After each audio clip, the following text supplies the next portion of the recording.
I'm happy to introduce today's panelists. Today's session is moderated by Mary Solomon from the Center for Circular Economy and Coffee. We have opening remarks from Dr. Hans-Jürgen Langenbahn, the head roaster of Happy Goat Coffee Company and the Zero Waste Coffee Project.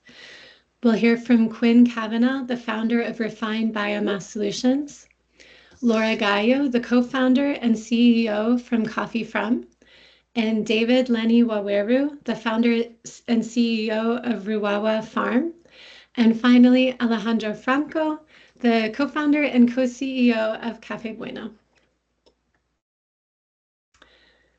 This webinar series builds upon the foundation of the flagship report of International Coffee Organization, which the 2022-2023 version was on the topic of circular economy, called Beyond Coffee Toward a Circular Coffee Economy. This was a joint initiative in collaboration with ICO, the International Trade Center, the Center for Circular Economy and Coffee, Politecnico de Torino, and Lavazza Foundation, with significant contributions from our global working group under the ITC Coffee Guide Network, the Circular Economy Working Group. One of the recommendations in the Coffee Development Report is to promote and advance circular economy in a pre-competitive way. And so we created and launched the Center for Circular Economy and Coffee.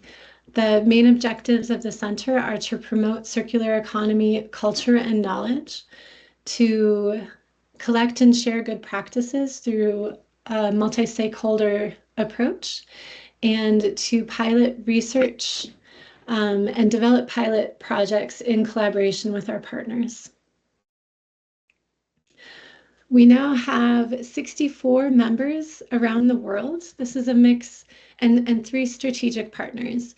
This is a mix of academia, entrepreneurs, coffee sector actors, and value chain actors, and coffee associations around the world, all advancing circular economy and coffee in their own ways.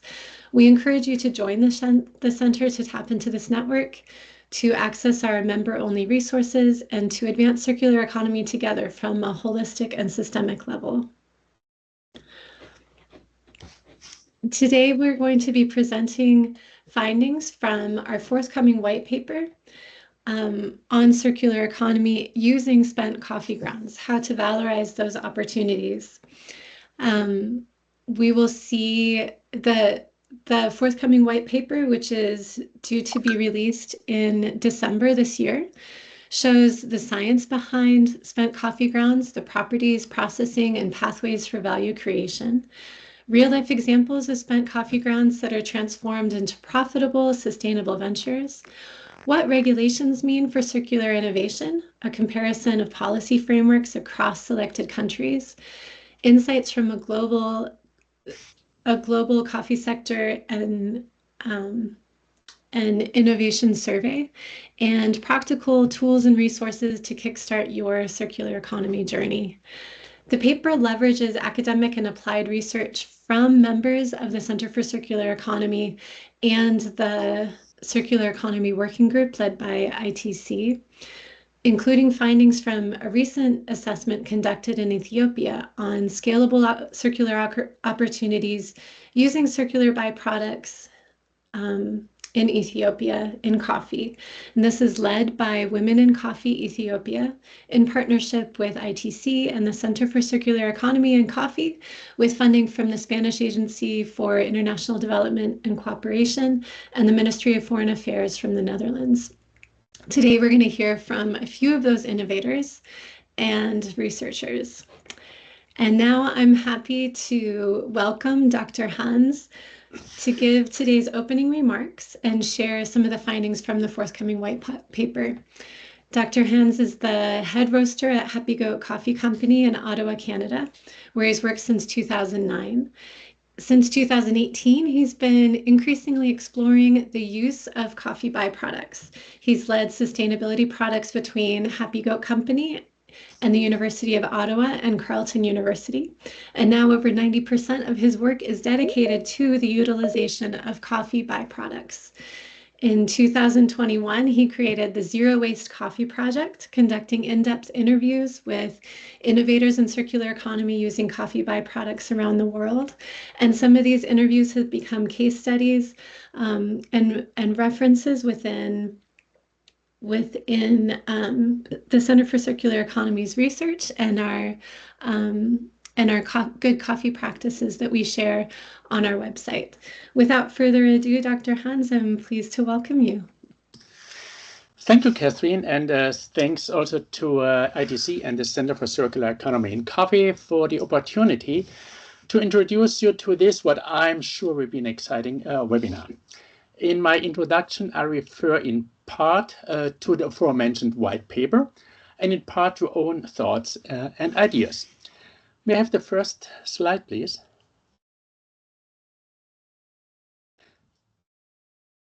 Yes, thank you. No.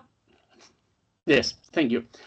Quote, the protein and fat content, that is, the food value of coffee, is an absolute waste.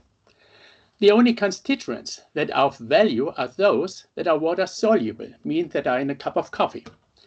The major portion of the protein remains in the unused part of the coffee, the grounds. We learn how much of this valuable foodstuff is lost with the coffee grounds. End of quote. This might come as a surprise for some of you, not for everyone. But maybe the biggest surprise is, next slide please, this was written in 1922 by William Ueckers in his well-known book All About Coffee. So this raises the question, why did it take almost 100 years to take action? And we need action. Next slide. Because about 11 million tons of spent coffee grounds are generated every year. And this is a very conservative estimate. But it's an unavoidable waste. There's no cup of coffee without spent coffee grounds. And 1 ton of green coffee results in about 650 kilograms of dry spent coffee grounds. This is an important number for everyone who intends to work with spent coffee grounds. But if you bring them to the landfill, 1 ton will emit about 700 kilograms of CO2. So where are spent coffee grounds generated? This is in 3 main contexts.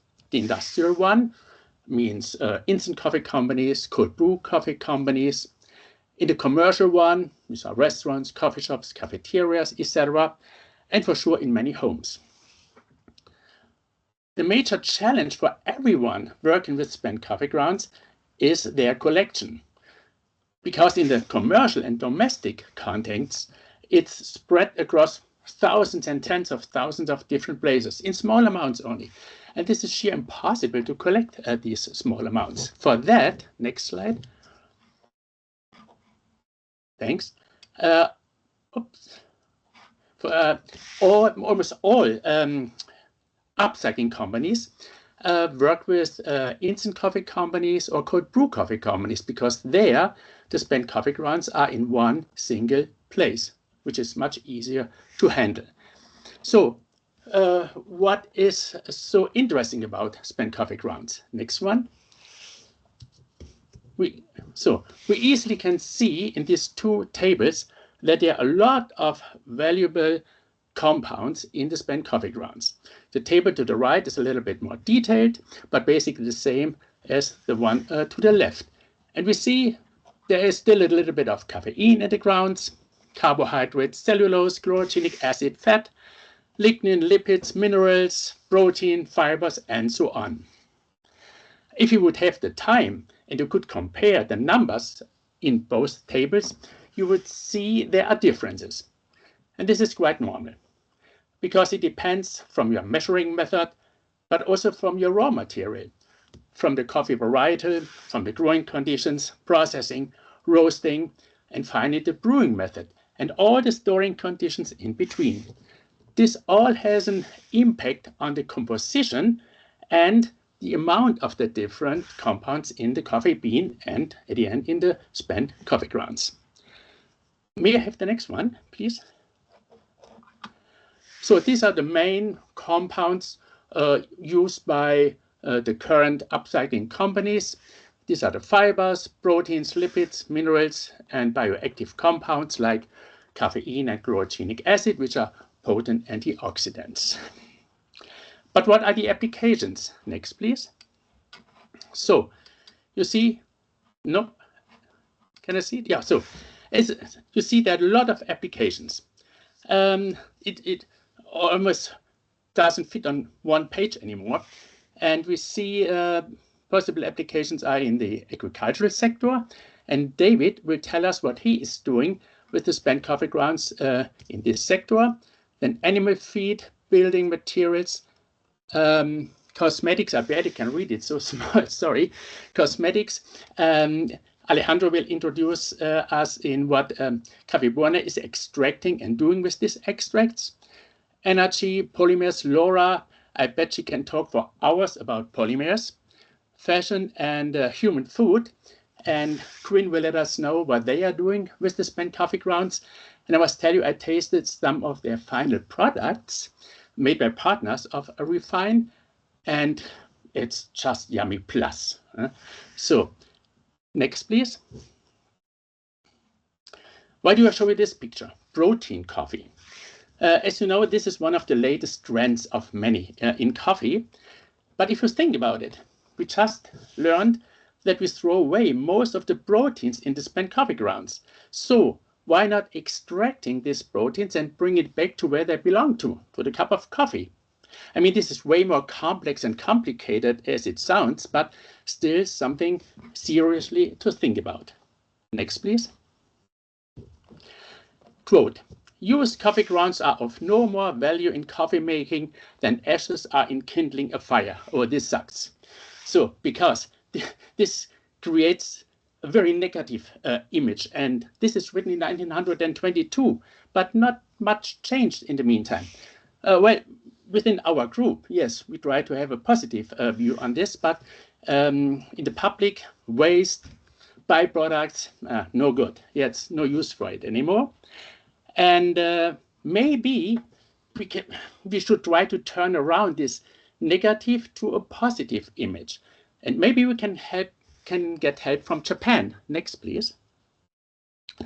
I made an interview last year with Kyoko Terada, a co-partner of Soy, a small but fine company in Japan. And they are fermenting the spent coffee grounds with kochi, you know, this mold it's used for soy sauce, etc. And among others, they make these beautiful chocolates. I tasted them too. It's also yummy plus. And just these two products from Refine and Soy show us the potential that the spent coffee grounds have, because you don't taste it. It tastes like chocolate. And so I asked Kyoto, I said, Naya, one of Soy's goals obviously is to be a zero waste company. And she said, it's a little bit more complicated because Japanese people don't like us talking about waste. It is conceptual. It's rooted in the collective consciousness that nothing should be considered waste. Everything of a fruit, the whole thing, the whole plant should be used. This is called motainai in Japan. It's an old, very old concept, had some changes over the centuries, different connotations. And one of the connotations is something like, translated, we regret to waste something. And I think this could be a very helpful concept for us too. So to create a positive perception of waste products, not only in coffee, in general, but especially for us. And but why not go a step further? Look, the coffee, each part of the coffee tree can be used, right? The stems and the branches for biochar, the leaves for tea, all the different layers of the cherry, for sure the bean, and at the end the spent coffee grounds. And you know, there are a lot of superfoods now on the market. And I thought, why not calling the coffee tree a superfood tree? Next picture, please. A superfood tree. Because that's, or simply a super tree, because that's what it is. each single part has multiple uses. And this is Motanai, using the whole tree, using the whole thing, not slicing it in many different small parts and say this is valuable, not valuable, good and bad. No, we have to deal with the whole thing, from the leaf, from the primary products like leaves, cherry, beans, to the secondary products like the spent coffee grounds. Thanks for listening, and I'm handing over to Mary. Thanks, Dr. Hans. That was a very informative presentation, and I really like the super tray. And yeah, I believe this will be a foundation the concept is a foundation for the Center for Circular Economy as well. We'll now move into the presentations from our esteemed panelists. And first up, I'm really pleased to introduce Quinn Kavanagh. He is the co-founder of Refine Biomass Solutions out of Canada that produces that transforms spent coffee grounds into food-grade ingredients. Quinn holds a Master of Applied Science in Chemical Engineering and has dedicated his career into transforming coffee byproducts. Quinn, can you start introducing your company and sharing how you've built a food-grade supply chain for spent coffee grounds, and also highlighting the logistical solution that you're presenting for the audience for transforming spent coffee grounds? Absolutely. Yeah. Oh, go ahead. No, Yeah, thanks great. so much for having me, Mary, and the rest of the team here. And Han, thanks for the wonderful introduction. You're going to make my presentation a lot easier where you got into the details of the nutritional profile, anything, because that's really what our venture is centered around. I'm Quinn from Refined Biomass, and as Mary mentioned, we're based in Canada, an East Coast province called Nova Scotia. If you want to skip to the next slide, we can get right into it. So what makes us different, Kafika is our brand name. That's what we call our processes, our appliances, our products. And we are all about human food, which really means we're all about supply chain, because at the end of the day, there's lots of wonderful applications that a lot of my colleagues will get into today, but it's a complicated network of supply chain challenges that we have to overcome to recover this byproduct in the quality it needs to be for our different applications. And for us, keeping it food grade makes the logistics that much more challenging, right? This is a wet, heavy byproduct, oftentimes where it's produced, that's prone to spoilage. The same nutrition that we see at Refine, the microbes are also after. So as long as it's wet and warm, it's prone to spoilage. It will get moldy. You'll have yeast growth. You'll have pathogen growth. And that is really challenging when your intent is to feed it to humans, right? These things can be dangerous for us. So to do that, we do a few things. We're a complicated company in some ways. We work with quick service coffee operations, which require our in-store patented technology that we have developed that I'll speak to in a moment to overcome these logistics challenges. We also work with large industrial producers of spent coffee, larger factory operations where it might be argued to be a little more elegant, but still requires careful consideration to food quality. And then all of that leads to our ingredients. So we're ultimately selling this as human food ingredients. And that has led to our flagship ingredient, which is our Kafika cocoa extender. And there's a statement on the top right of my screen there that's we see coffee belongs in the food chain. The reality is there's way too much of this stuff for me to turn it all into food. So this is a shared initiative that we need many different innovations, many different applications that, again, my colleagues will get into. But our philosophy at Refine is we think the highest value, best use case is to keep it in the food chain. Carry on, please. So I won't exhaust how much coffee there's our estimate up there. There's lots of numbers out there in the world of how much of this stuff, but in the reality is there's too much, and it's most often going to landfill where it's going to produce carbon, and we ought to do better things with it. The pain points that our spent coffee producing customers are facing, whether they're a quick service coffee shop or an industrial producer, is mainly the fact that they're actually paying to throw this away in many cases, at least in the jurisdictions that we're focused on in Canada and the US. And most of what they're paying for is actually water, right? We see anything between 50% moisture percentage to 75%. So most of the weight and volume that they pay to waste management companies is actually the weight and volume of water. And they're eager to find solutions, both to reduce costs, but also to do something better for the planet. And if we pair that with, their drive to meet their consumers' demands for corporate responsibility, sustainable practices, they're really intrigued with what we have to offer. Carry on, please. So on the quick service coffee side, keeping it food grade is really complicated, right? There's lots and lots of spent coffee produced. There are these disparate locations. Here in Canada, we have chains like Tim Hortons, McDonald's, McCafe, Starbucks, and also many smaller independent chains. And there's lots of coffee produced, but it's very widely dispersed. And it's challenging to collect in the timely manner in a food quality way. So to overcome that, we have had to develop our patented suite of appliances that actually get installed at the store level, which is mainly designed to keep it food grade, but also dry it rapidly. And drying rapidly, we do that for a few reasons. One is to introduce what we call a kill step, which gets rid of some of these dangerous pathogens that could be produced while it's sitting wet and warm and ready to be spoiled. But drying also reduces the weight and volume dramatically and allows us to efficiently collect the material. And mainly, what's really important for us is it allows us to leverage existing food grade distribution. So most of these stores have deliveries made to them regularly from existing fleets of food grade distribution.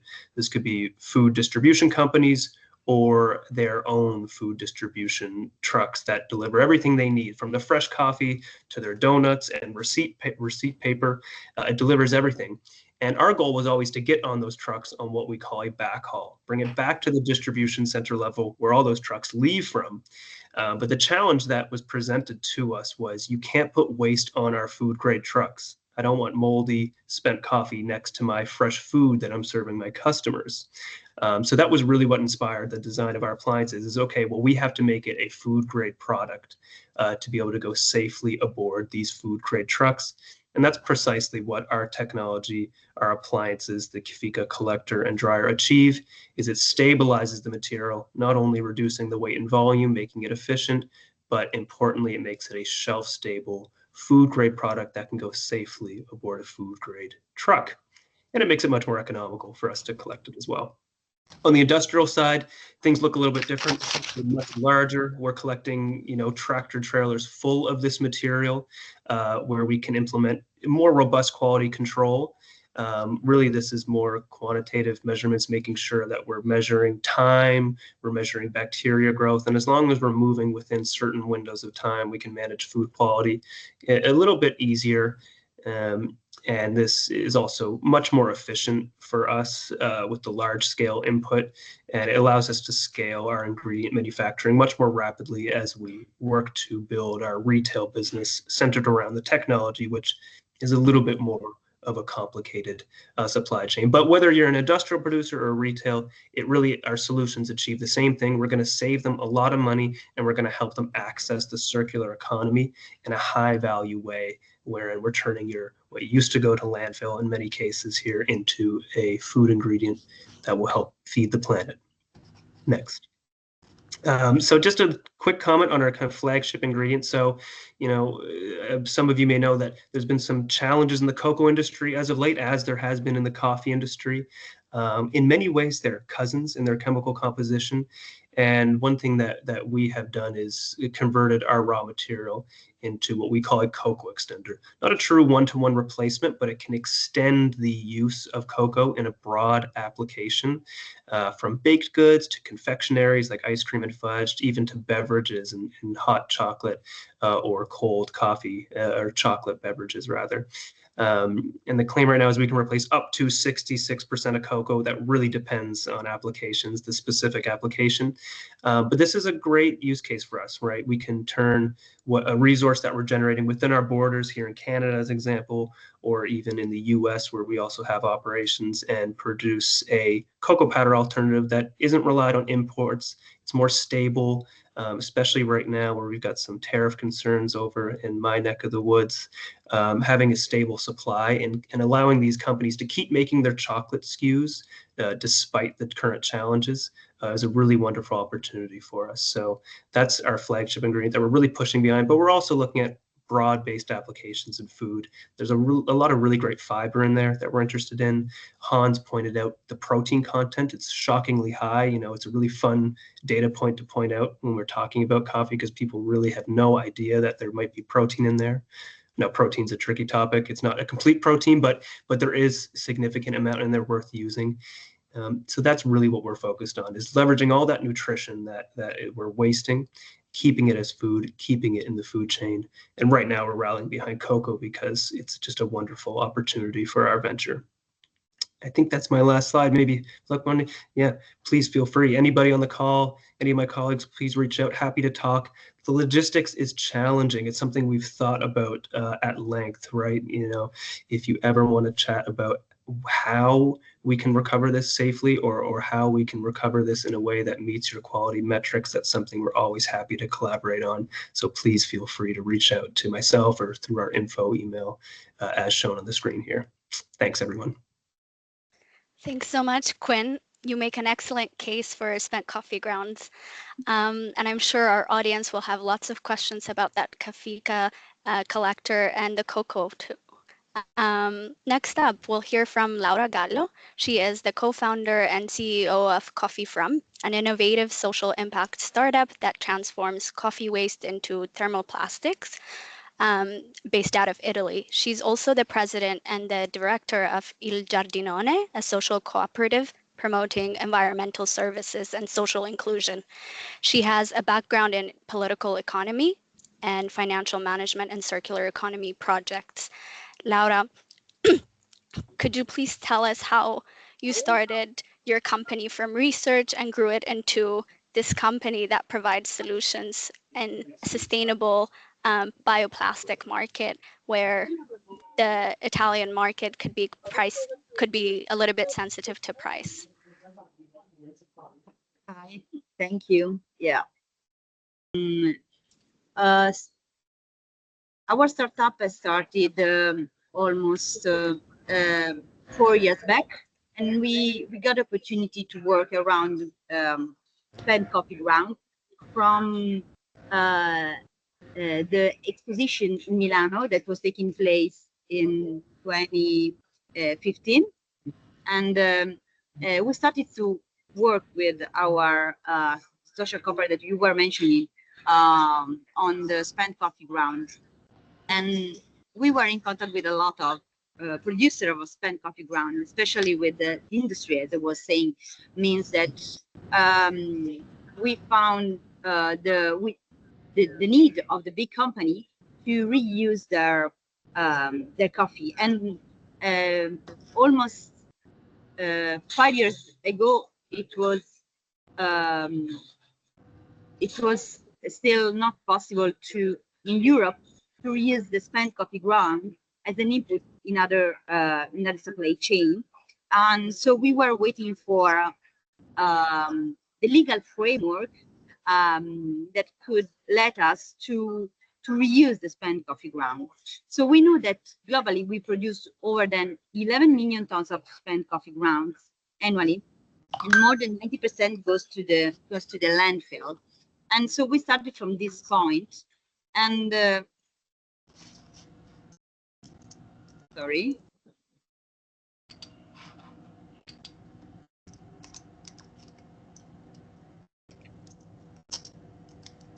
Yes, here we are. So as I was mentioning, for us it was very important to understand and to wait for the legal framework be ready for applying the opportunity to reuse the spent coffee ground for producing new compounds, new material. And this is, as you can see in the slide, the timeline. And just in 2020, it was January, that we got in Italy the opportunity to have the law to apply this supply chain. And at that time, we were speaking with a big company producing more than 700 tons of coffee, spent coffee grounds coming from the industry. And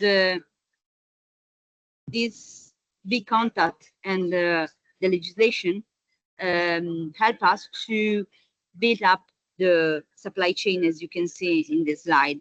Means today, Coffee From, the innovative startup based in Milano, is able to move on all the activity from logistics that was mentioned also in the previous presentation, the coffee treatment. We have also a laboratory, and we have a partnership with a big group company making compounding in Italy, in Reggio Emilia, that is in the center of Italy. And then we have also a production plant for molding and injection molding. That means that we can solve the problem of reusing spent coffee grounds to produce at the industrial scale a real circular economy project for the spent coffee grounds. We are also collaborating with for our R&D with the University of Milano, Polytechnic of Milano, and we invest money in creating a technology for extracting the nanocellulose from the spent coffee grounds. So we have a patent now that's already patented in Italy, and is going to be also in Europe. Why today the compounds made with our spent coffee grounds is not worldwide sold, because we have some challenges to face when we sell our compounds based on our coffee. As you can see in the slide, in the graph, that in the last 5 years, the prices of the polymers and also of the traditional polymer, that is a kind of competitor of our bio-based polymer, has changed a lot. When we try to sell and propose and make, the market for the compounds, we have to face these constraints. And so that means that the lower fossil price reduce short-term incentives to adopt bio-based polymers. And this is due to the economic crisis that is less demanding. And also about the food contact regulation, we have some constraints because we are missing a strong regulatory on fiscal support for circular materials. As everyone knows, in Europe, we are postponing, the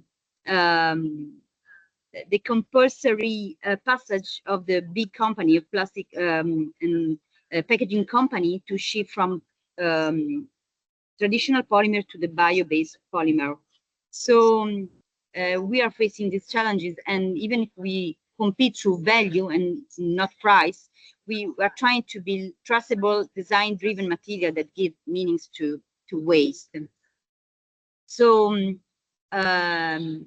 today, Coffee From is also applying the compounds, for example, in 3D and in filming. And so we are continuously working and collaborating with a lot of companies in making circular economy project in coffee.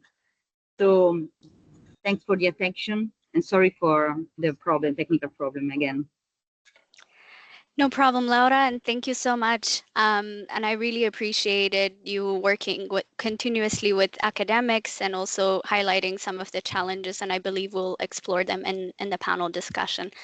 If you could stop sharing your slides, Laura, Yeah. we'll continue Sure. sharing the slides from our end. Thank Sure. you very much.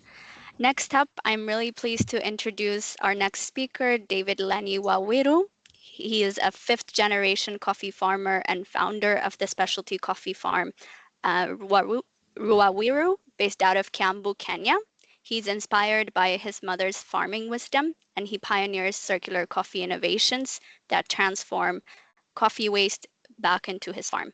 Coffee back into his coffee farm. David, as a coffee farmer, you're turning spent coffee grounds into an opportunity. You started producing your own ready-to-drink cold brew beverage in order to obtain clean spent coffee grounds. And that's a wonderful pivot, but I'm really curious how that connects back to your farm. Go ahead, David, the floor is yours. Oh, hi guys, my name is David Lenny Waweru, as Mariam said. So how we got into making the cold brew, it was more of, we had a project of 20 farmers and we gave them access to basically a market which wanted to buy all their coffee. So we noticed that when we wanted the coffee back from the cafes, they were a little bit, they had like soap, so they're already contaminated inside it. And we were like, okay, we can't really go and talk to all these cafes and tell them, okay, stop putting soap in your coffee or stop putting maybe even other foreign matters inside it. So we decided, let's take this initiative by ourselves. Let's close the loop. And basically, we started producing cold brew. We started first by introducing that into our farm tours. So when the guests would come, we'd give them a cold brew and we'd be like, okay, how does it taste? What do you think about it? And the spent coffee grounds at that time were being used to basically as a soil amendment agent. So the inspiration came from my mother, which is basically our story is rooted in legacy. So my mother and our family has also been in the coffee industry for a long time. So we wanted to come up out of that bubble where the farmer story is not being heard or farmers are not really following up on the value addition of the products.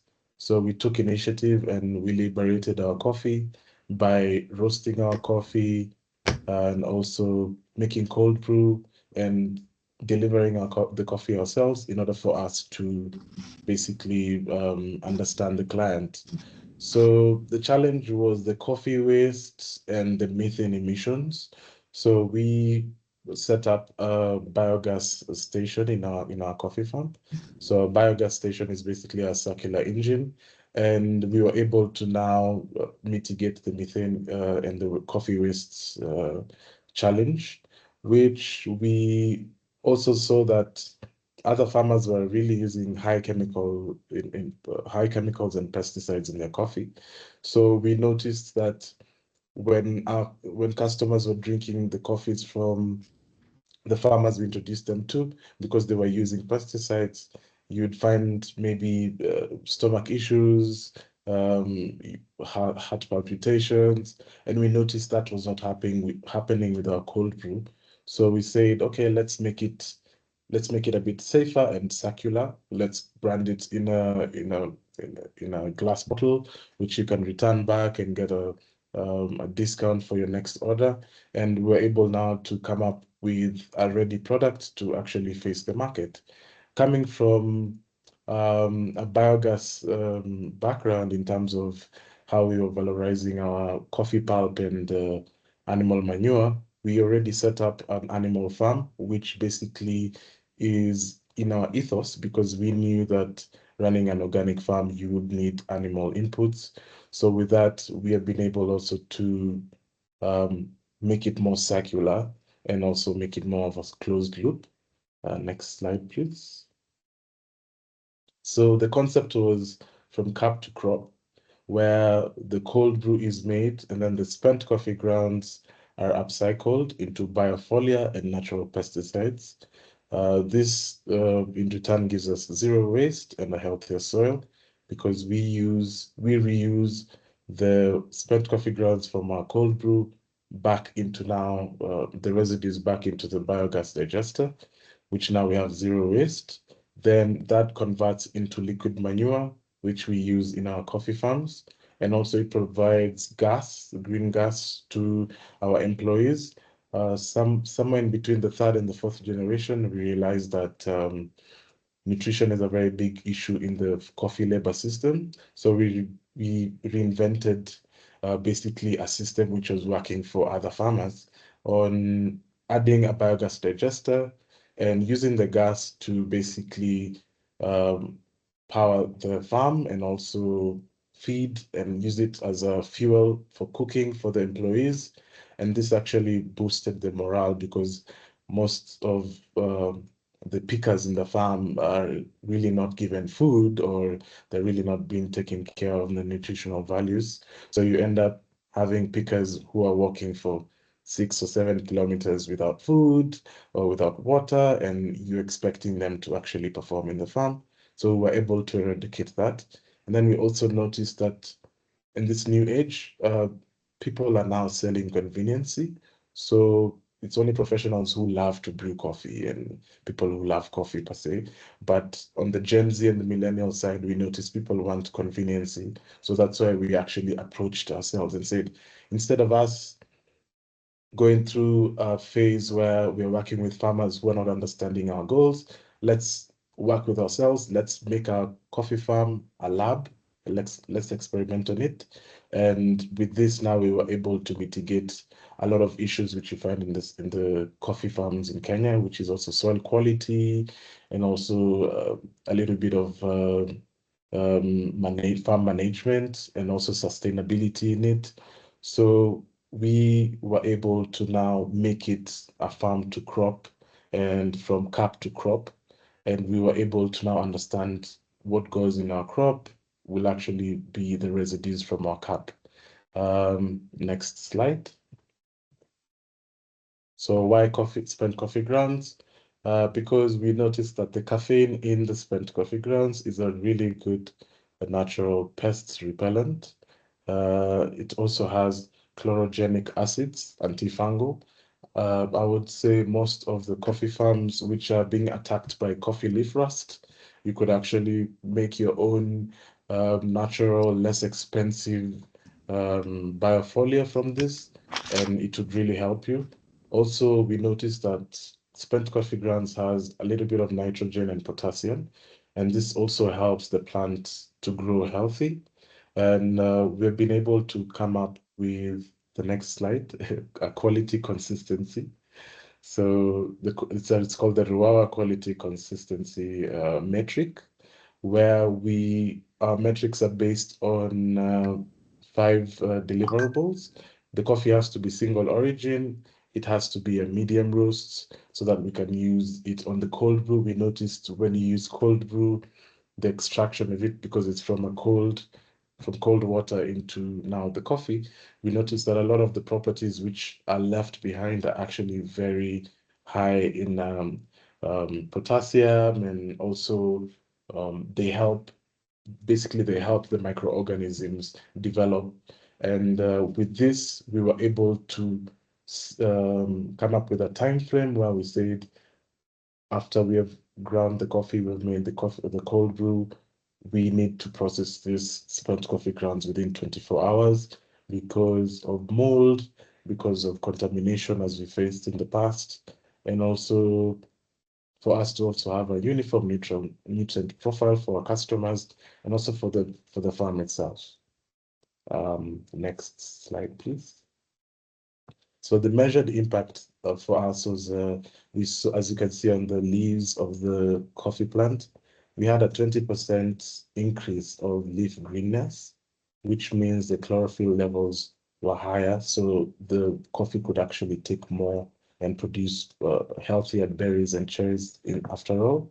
And then we noticed that 15% of the pests were actually decreasing. So the slugs, the ants, and the aphids, which also creep in slowly in the coffee farms, we were able to reduce them. And also we were able to reduce the chemical costs of our farms to 30%, where we were sustainable. It's a closed loop. We were not dependent on adverts by pesticide companies who eventually will keep you in a dilemma where you'll have to be buying more of that. So we were able to come out of that. And for now, we actually valorize about 1.2 tons of spent coffee grounds every year. And for this, we've been able to say, okay, we can spread it around the farm.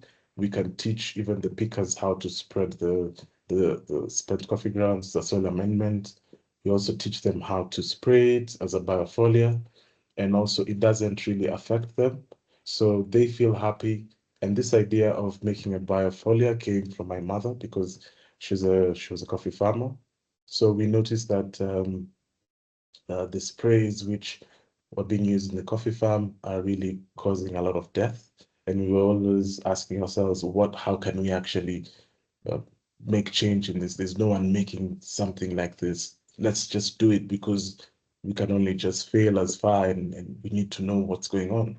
So with that, it really propelled us into understanding what's needed and how to actually do it. The next slide, please. So the circular vision is basically regeneration over recycling. So we have been doing this for a long time. So we noticed that we needed to regenerate what our forefathers had planted before, so that we don't actually be dependent on third parties who sometimes could not even know about the coffee itself. And we were able to come up with a loop system where we have been able to create a spent coffee ground network through the farms and through also the cafes, giving them a quality standard of how to handle it and also how to basically valorize it on the farm level. And we've been able to get a lot of good response from the farmers that we work with. And also, our circular vision is on local value. We want to boost local value because from the ground up, this is where basically things are happening. And it's always a matter of where is your coffee coming from? What are the practices? And now the farmer understanding that all these practices actually add value to the final product, it's been able to make them also sell the coffee at a premium. We only sell our coffee on our website. We have removed all our coffee from the retail market because we've understood that we need to use preservatives for us to actually have a longer shelf life. So we said we're not going to use that. We are just going to stick to what we know, and we're going to perfect it, and we're going to have a healthier ecosystem, basically. The last slide, closing thoughts. So for us, it's more of from waste to life again, where people would say, okay, this is just waste, let's just throw it in the bin. It's actually something that is is is um, is a plus for the farmer because it's able now to reduce costs, and it's able to have a sustainable lifestyle basically. And it begins with the care, and the future of coffee is circular. Thank you, guys. Yep. Thank you so much, David. Your story and your motivation are always so inspiring, and I'm pretty sure that it resonated with the audience as well. Our last speaker is Alejandro. He is the co-founder and co-CEO of Café Bueno, based out of Denmark. He has a background in business and biochemistry, and he sees himself as the bridge between the R&D and the market, ensuring that Café Bueno's innovation specifically address consumer pains and market needs. Alejandro, how did you navigate being the first one to transform spent coffee grounds in the biorefinery scene? Mm, Hello, everyone, and thank you for having me here. Interesting question. How did we do that? I guess that has many different answers, but very, very carefully. Trying many different things. Some things worked, some things didn't. But mainly by focusing on the problems that the world sees, or certain industries see as worth solving. So we start in the market rather than in the lab.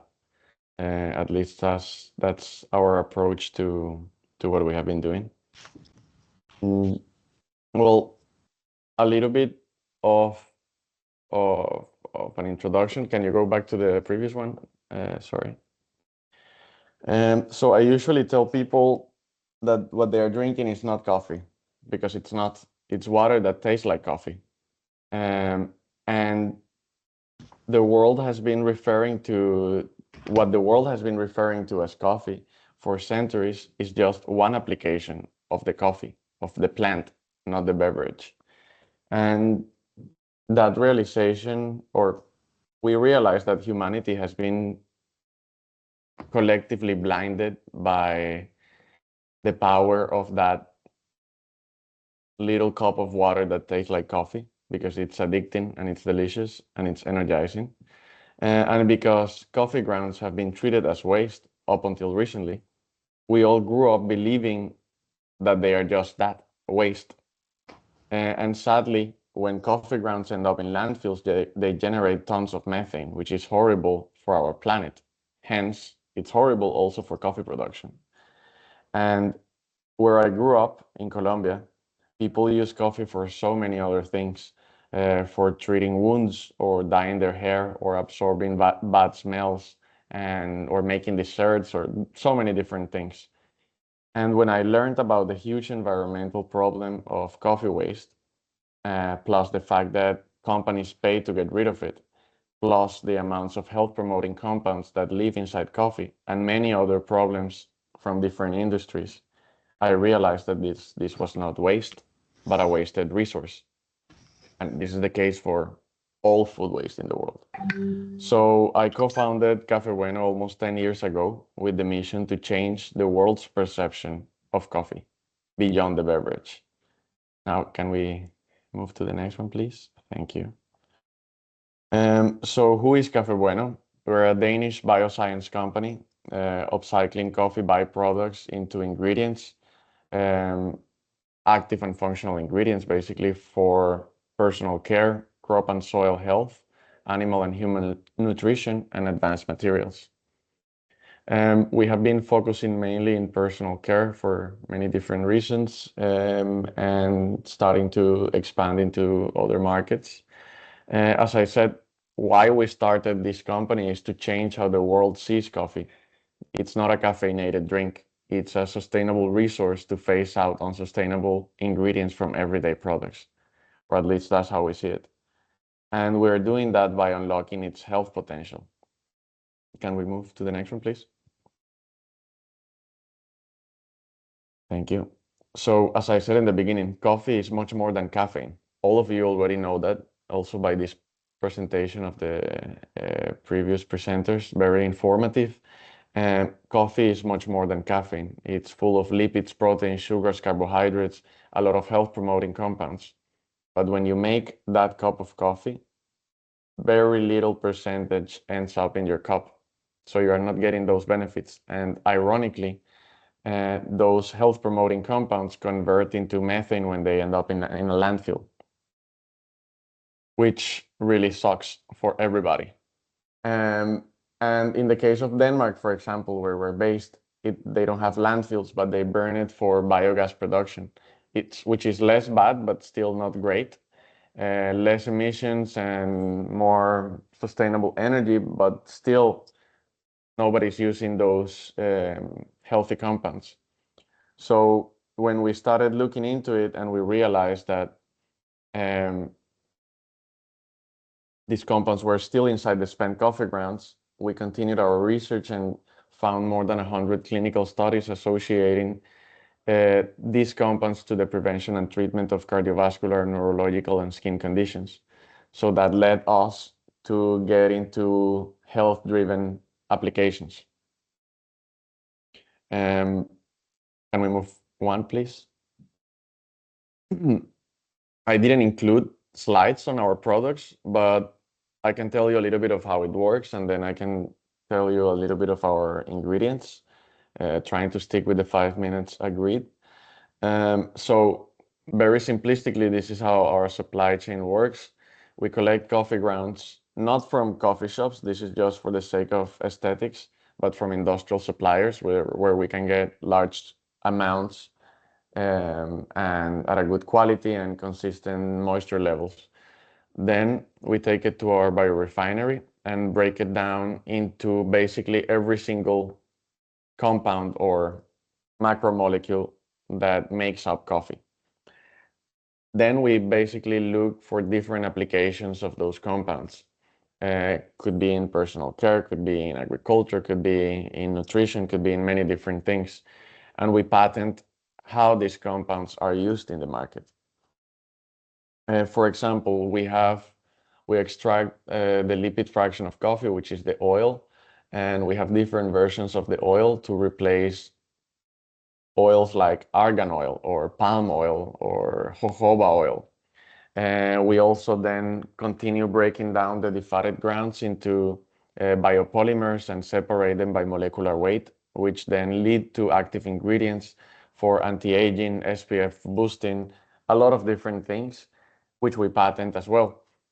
And we do, of course, clinical trials to substantiate all of these claims, as well as life cycle assessments, which have made us learn that what we're doing is making ingredients that are up to 10 times more sustainable than the market alternatives. By that, I mean 10 times less emissions if you compare our oil versus palm oil or argan oil, for example.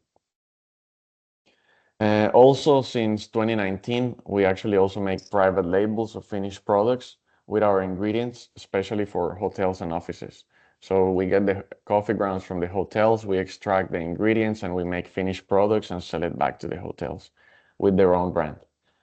We can go to the next one, please. To be honest, this slide, like the last couple of weeks, I've been working on a lot of pitch decks for an investment round and just stole this slide from that pitch deck. And now I realize that it's probably completely irrelevant to you. And so I'm gonna just, I don't know if it could be relevant, maybe for inspiration, but we started in 2016. Myself and my co-founders, we studied business, not anything technical. Then we basically learned ourselves a lot of the technicalities, which allowed us to build a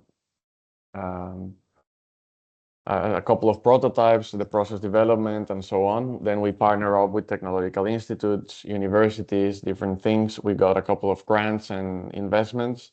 Then we started working with big companies, small companies, and got more investment and a grant from the European Commission, which allowed us to establish the world's first coffee biorefinery, which is here in Denmark. We can process just about 500 tons, planning to build another factory by 2030, about 100 times larger. That will take some time, of course. Maybe we can go to the next one. And the last one, well, when we realized the potential of coffee-derived compounds in everyday products, we also realized how crazy it is that the industries that are supposed to make products to improve our lives, such as personal care, food and beverage, agriculture, etc., were ironically using harmful chemicals in our everyday products while damaging the planet throughout their production. So we thought it was necessary to focus on these industries where we could replace unsustainable ingredients as well as make everyday products truly beneficial for us humans, animals, and nature. We've built solid traction in personal care across 40 countries and starting to expand to new markets and industries where we are confident that coffee and its compounds can make a lasting difference. And that's it. Thank you. I hope it was valuable. Thanks, Alejandro. It was, and that milestone slide for me was informative of, how you managed to build this business, and you've grown it into a successful venture that is commercially viable. I will now move us into the moderated discussion. We are running behind on time, so I would encourage our audience to write in the Q&A and our panelists to answer directly wherever they can. To start the conversation, I will begin with Quinn. Quinn, you mentioned, and I believe in the chat also, Tom Rudy followed up with the patents that you do have. It's quite challenging to secure patents for a startup. It's resource intensive, and I'm curious why you decided to go that route and how it's impacted your current business today. Yeah, patents and intellectual property is a tricky topic, and it would probably need a hour-long session to discuss, the ethics of it and viability of it. But, for us, it's really important, albeit very expensive and resource intensive.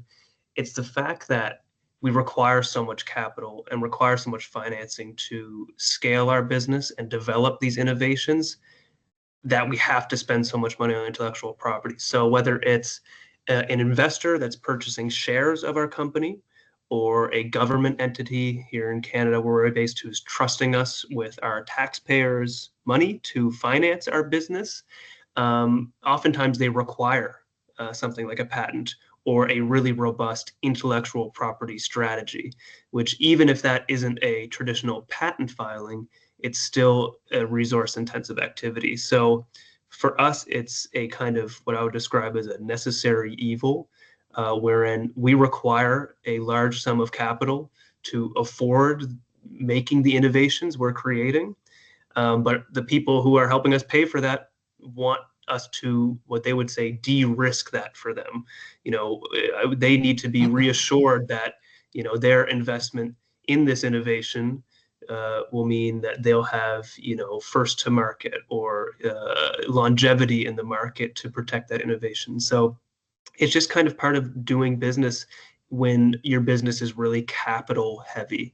I imagine Alejandro probably has some similarities with that, where the big industrial processes, if you're going to have somebody support the payment for that, they're going to want to know, how was my investment protected? And for us, that's oftentimes patents. Yeah, great answer. Alejandro, would you like to add anything to that? Mostly echoing what Quinn is saying. It's necessary, and at the same time, it's very difficult to actually, like, it's basically a piece of paper telling the world how you do it. Kind of sets you apart in a way that you can protect what you're doing, but you need to have enough revenue in order to enforce your or to protect what is yours, right?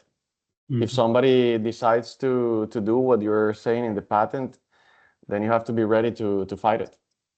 Yeah.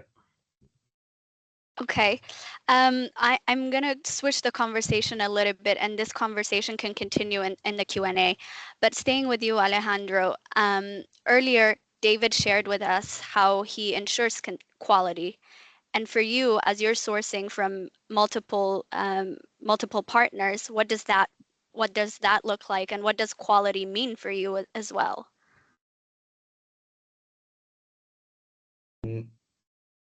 For me, it's more of, it's Alejandro, Sorry. sorry. Yeah. Sorry. For quality, well, microbiology, of course, is a big deal. And you need to dry, of course, the material, and then there's different steps throughout the process to prevent further contamination. But then also when you start getting into other industries completely unrelated to coffee, so let's say cosmetics, for example, you need to have a technical data sheet with the chemical composition of the ingredients that you're providing. For example, the oil with the specifications of the ranges or the ranges of the contents of each individual fatty acid, as well as tocopherols, polyphenols, etc., which are the compounds that are providing the value to your ingredient. And on top of that, the microbiology. So yeah, quality is a very rigorous process, especially difficult because if you're sourcing from, let's say, a big industrial company, they combine all of their sources of waste, and the traceability becomes more difficult. and let's say they are putting different degrees of roasted coffee, which also affect the output that we get. Okay, I will now come to you, David. You've mentioned ancestral knowledge, and it's wonderful that you're channeling that. And in comparison to Alejandro and Quinn, your solution is not sophisticated. So what would your advice be to our audience here that want to start their journey in transforming their spent coffee grounds? Well, I would actually say thank you to the other panelists for actually taking the edge off a little bit.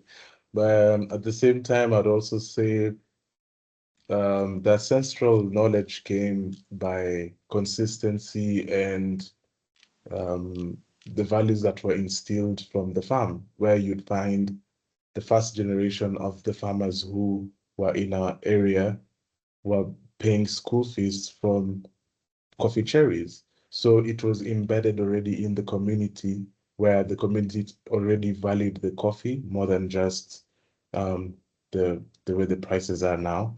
So with that, we were able to think about it maybe differently and look at it in a more holistic way and work backwards per se, where we, instead of us thinking of the solution, we're thinking about how big can the problem be and how can we actually mitigate these loopholes so that at least our solution can be impactful per se. So with that, knowledge and the knowledge of that I got from the SCA scholarship that I got to study green coffee and sensory analysis, I was able now to instill that momentum into our coffee community, where now they started now understanding that as a farmer, you need to be drinking your coffee. Most cases, we had farmers not really indulging in their own product, so they never really understood the product. So from that angle, we were able to now look at it more on a circular perspective, where what can work in this environment, in this ecosystem, what are the community leaders saying about it? How can they be, in a way, trained to actually understand what coffee is? And besides coffee, how can we actually reuse it? So it was more of a very conversational topic to the old traditional ways of farming coffee to now the new edge of understanding coffee is just not coffee. So with that, it made us have already a ring to the old community members and also an interest to the young innovators in our community, where it was like, I thought coffee was very boring. I just need to go and pick coffee the whole day. And most people saw it as a punishment. So for us, it was more of you're doing this because you now understand it. You now, coffee is part of you. And now we stopped seeing coffee as a commodity. We started seeing it as a bridge between our communities, where now we were able now to empower them with the same coffee, the same product, and tell them more about it. So with that, it made most of our funding related to be more of community based, where you'd find the pickers would be like, we want to have new pruning materials. So from my salary, deduct 100 shillings, each one of them, and we are gonna own actually the tools and gonna own our rights back with the coffee. And that was really interesting because we really didn't have to now seek for funding outside there, which could maybe dilute our story and make somebody else's story. We were able now to safeguard that and empower the people and let the people know that funding can also come from the community. It doesn't really need to come from a big bank or a big financial system. It's just a change of the mindset. And that's what we were able to do. Yeah. Thanks, David. And I completely agree. I think also at the Center for Circular Economy, that's what we're trying to do, build this community to share knowledge and to empower each and every one to upcycle their own byproducts, right? Laura, coming to you, until now we've talked about all of the opportunities with transforming spent coffee grounds, but we really didn't get deep into the challenges. And I would like to give you the floor to tell us about some of those challenges.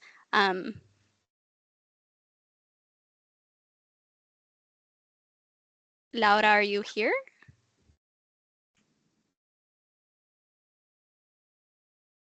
Perhaps not. So I will now read the questions that are sent into the chat. And the first question is to you, Quinn. Helen is asking how you incorporate the cost of food safety units into your collection and pricing models. Do you provide FOC? Yeah, so I answered most of them in the chat, I think, but I'll just summarize. And no, it's not free of charge. We plan to charge a license fee, and it's based around the volume that goes through our equipment. So depending on how much you're using it, has an impact on pricing, but also jurisdiction. So we're competing against traditional waste management companies who are currently getting paid to deal with their spent coffee grounds today. So we're always going to ensure that they get a return on investment, meaning it has to be less than what they're paying their waste management company to deal with their spent coffee grounds today. So all those factors go into our pricing model. And in summary, no, it's not free of charge, but there is a return on investment, right? It's more economical than using traditional waste management services. Right. I see that, Alejandro, you've also answered the question, but I think it would be interesting for the group to hear out loud how you manage to process so much spent coffee grounds daily, about 500 tons, I believe. 500 tons annually. We are not there yet. 500 tons daily. What is your current capacity? Yeah, annually. 500 tons annually, something like that. But yeah, I mean, how do we do it? Requires coordination of a multitude of disciplines, equipment, knowledgeable people, hard work, like anything else, to be honest. Yeah. Right. Okay.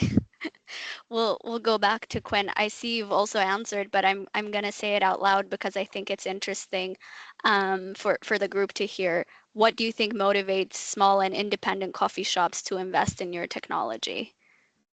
From what we've surveyed, and I'll just qualify that, our retail technology is pre-commercial. We're piloting it, right? So this is based on preliminary feedback, not commercial adoption feedback. But small independents seem to be more interested in the sustainability side of things. They want to do something better for the planet. They see how much this material is going to waste. They're either bringing it home to their gardens, or they're looking for solutions, or calling Dr. Hans and saying, what can I do, right? So their incentive is much different. However, from a business proposition perspective, it's much harder because oftentimes they're just simply producing less spent coffee. And the value proposition for our business and our technology is more robust. It's stronger with the more coffee that's produced. So really our technology is designed around large quick service coffee operations like McDonald's, McCafe, like Starbucks, who produce really meaningful quantities and are paying dearly to throw this away.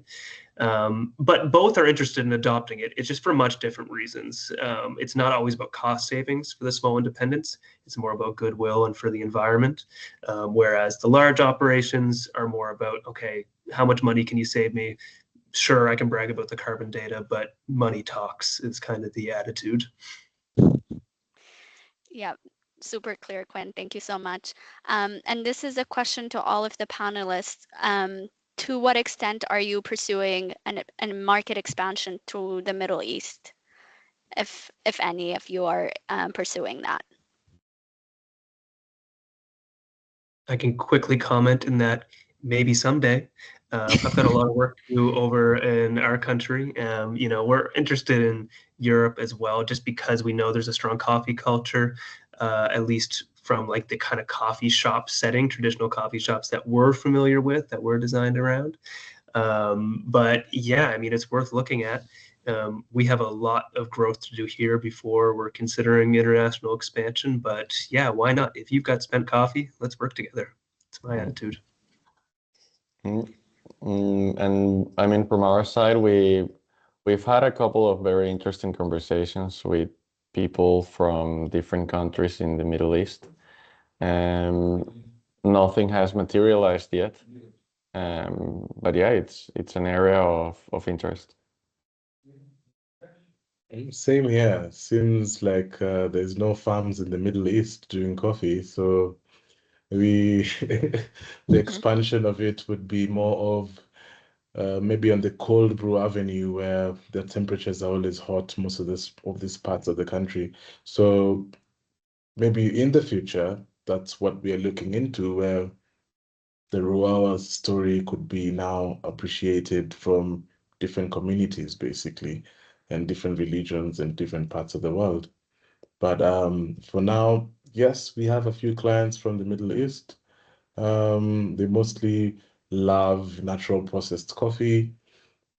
And yeah, it's more of nothing has materialized then, but we are really thinking about how to access that market with our cold brew um, line. But yeah, it just takes one to know one. So maybe if you're here and you're listening to this, we can have a conversation. Yeah. Okay, great. I think we're nearing towards the end. Oh, there's a last question by Helene. To what extent do you see biosolutions playing a role in repurposing spent coffee grounds and adding value, fermentation, enzyme processing, extractions, etc.? Anyone who wants to take this? Well, our solution is categorized as a biosolution. We are part of the Danish Biosolution Alliance, and there's multiple networks of this in Denmark. And yeah, our whole process relies on different sorts of extraction, separation technologies, and eventually also enzymes. So it is very important to properly valorize coffee today and in the future. Yeah, I think the chemical composition really lends itself to bio-based processes. And I'm speaking from the context of human food nutrition, a lot of really tough fibers, lignin, hemicellulose, cellulose. My whole master's degree was all looking at enzyme-based processes, fermentation processes in the context of human food. So it absolutely has a place. It can sometimes be a little expensive and challenging to scale. It's a little bit more complicated than some of the processes we're trying to commercialize, but it absolutely has a place, at least in human nutrition and making sure you have value added product at the end. Great. Well, We're almost near the end, and I have one last round of questions for all of you, which is, how do we come together as a sector to advance circular economy of spent coffee grounds, and how important is supply chain transparency in that context? I give this one first to Quinn because Because I talk too much. I think doing these sessions are amazing, right? Connecting like this, just socializing it, making sure it's kind of, we're always having open and honest conversations about progresses, challenges, new innovations. I think that's key to progressing work in upgrading spent coffee and diverting it from landfills. And then, bumping into government people, making sure they're aware that there's lots happening and that it needs support. Yeah, really just talking about it, socializing it, and doing what you do so well, Mary, which is getting us all together and continuing the conversation. Alejandro, over to you.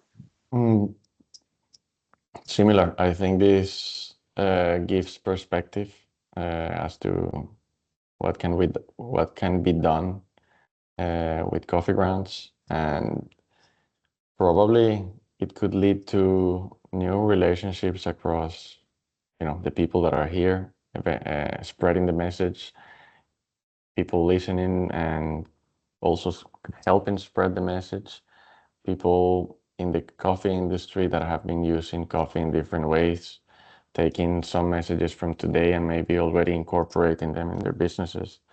But of course, it would be good to do something more intentional and figure out a way of how do we act as a collective rather than individually. David, the floor is yours. It's actually similar to the other panelists. So it's more of, in the farm, we call it a committee, where now pickers come together and just talk about anything, work, home stuff, and stuff like that. And I feel like this is a similar engagement, but now we're just focusing on spent coffee grounds and the circularity in it.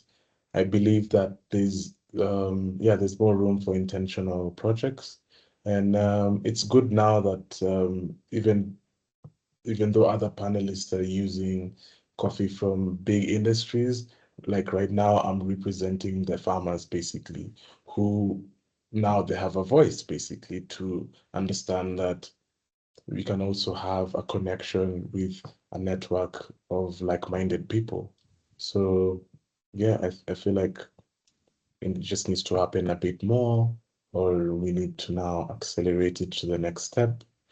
And now, yeah, I'm down for it. Yeah. Fantastic. Well, that brings us to the end of today's session.